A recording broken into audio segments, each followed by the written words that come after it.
اور اللہ کی ذات کے متعلق ایسی بےہودہ اور بیتوکی باتیں ڈائریکٹ اس سے مخاطب کر کے کی جا رہی ہیں کہ اللہ کی پناہ۔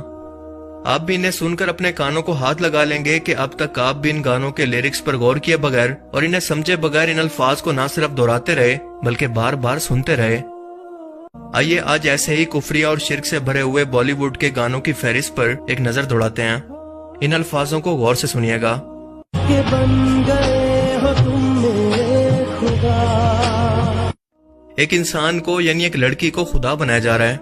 کیا لاجک ہے اس بات کی سوائے اس کے کہ برین واش کر کے اللہ کی ذات کے بارے میں ایک انسان کو، خاص طور پر مسلمان کو، گمراہ کیا جائے کہ اللہ کی ذات بھی ہماری طرح ہی ایک انسان ہی ہے، اس میں اور کچھ بھی خاص نہیں۔ آگے چلیں۔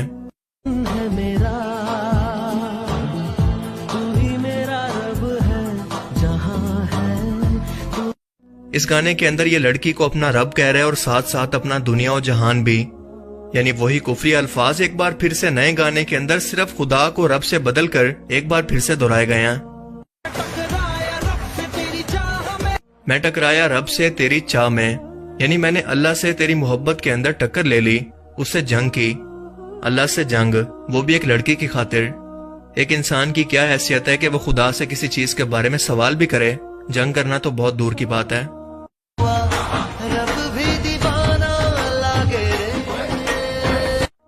مجھے رب بھی دیوانہ یعنی کریزی لگتا ہے۔ آپ جانتے ہیں کہ یہ کریزی کے الفاظ ہم دنیا کے اندر کسی مجنوں، پاگل یا بے وقوف شخص کے لیے استعمال کرتے ہیں، اور یہ کھلم کھلا اللہ کی توہین نہیں تو اور کیا ہے۔ تجھ میں رب دکھتا ہے یار۔ خود کو مسلمان کہنے والا یہ ایکٹر ایک ایسے گانے پر ایکٹنگ کر رہا ہے جس کے اندر ایک لڑکی کو کہا جا رہا ہے کہ مجھے تجھ میں رب نظر آتا ہے، میں کیا کروں۔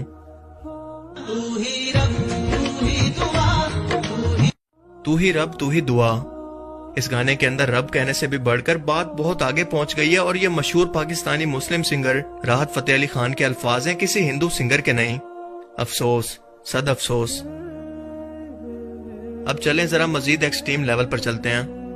یہ بندہ خدا یعنی اللہ کو کہہ رہا ہے کہ اگر کبھی تجھے بھی پیار ہوگا، کبھی تیرا یار بھی تجھ سے جدا ہوگا، تب جا کر تجھے احساس ہوگا کہ درد کیا ہوتا ہے۔ تجھے بھی تو پیار ہوگا، خدا جانے کا تو فاصلوں کا ہے درد کیا۔ ان توہین امیز الفاظ سے یہ اندازہ ہوتا ہے کہ ان جاہل لوگوں کو یا تو خدا کے لفظ کا مطلب ہی نہیں پتا، اور اگر پتا ہے تو دوسری سچویشن بالکل آبویس ہے کہ یہ جان بوجھ کر اپنی عوام کا برین واش کر رہے ہیں، اور ظاہر ہے کہ یہ کام پوری تیاری سے اور ٹیم ورک کے ساتھ ہوتا ہے، اسی لیے کسی بھی غلطی کا امکان نہ ہونے کے برابر ہے۔ تو اس کا مطلب بالکل واضح ہے کہ یہ سب کچھ جان بوجھ کر اور سوچ سمجھ کر پلان کے تحت ہو رہا ہے، کیونکہ یہ ایک بار نہیں، دو بار نہیں، مسلسل ایسا ہی کر رہے ہیں، کیونکہ غلطی تو ایک یا دو بار ہوتی ہے، لیکن اس عمل کو بار بار دہرانا اس بات کا ثبوت ہے کہ یہ غلطی نہیں ہے۔ تو میرا خدا اساتے تینو رب منے، آپ ہی رب آپ ایمان بن گئے تھے خدا، اور ہاں وہیں بن گئے۔ اللہ کی تو صفت یہی ہے کہ اس کی کوئی اولاد نہیں، اس کا انسانوں کی طرح کوئی جسم نہیں، اسے موت، درد اور تکلیف جیسا کچھ بھی محسوس نہیں ہوتا، کیونکہ یہ سب کی سب اس کی کریشن ہے جو اس کی ماتحت اور غلام ہے۔ یہ سب تکلیفیں انسان کے مادی جسم کو محسوس ہوتی ہیں، اللہ کی ذات کے سامنے ان سب کا کوئی وجود نہیں۔ اور اگر یہ اللہ کی ذات پر بھی بالکل اسی طرح سے اثر انداز ہوں جیسا کہ ہم انسانوں پر، تو وہ اللہ کیسے ہوا؟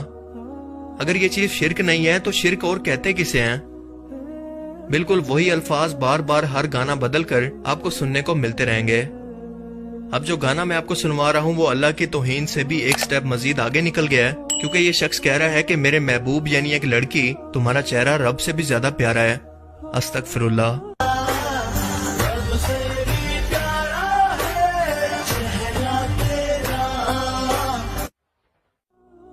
اب سوال یہ ہے کہ یہ لوگ جان بوجھ کر ایسا کیوں کرتے ہیں؟ تو اس کا جواب بالکل سادہ ہے کہ یہ مسلمانوں سے جنگ کی حالت کے اندر ہیں، جنگ ہتھیاروں والی نہیں بلکہ سائیکولوجیکل وار، کیونکہ یہ اچھی طرح سے جانتے ہیں کہ مسلمانوں کے لیے سب سے بدترین گناہ شرک ہے جس کی کوئی معافی نہیں۔ اور آج کا انسان بھی اتنا کم عقل ہے کہ بنا کچھ سوچے اور سمجھے بغیر ان گانوں کو سنتا بھی ہے اور گنگناتا بھی ہے۔ خاص طور پر آج کے مسلمان اس بارے میں غور و فکر کرتے ہی نہیں ہیں۔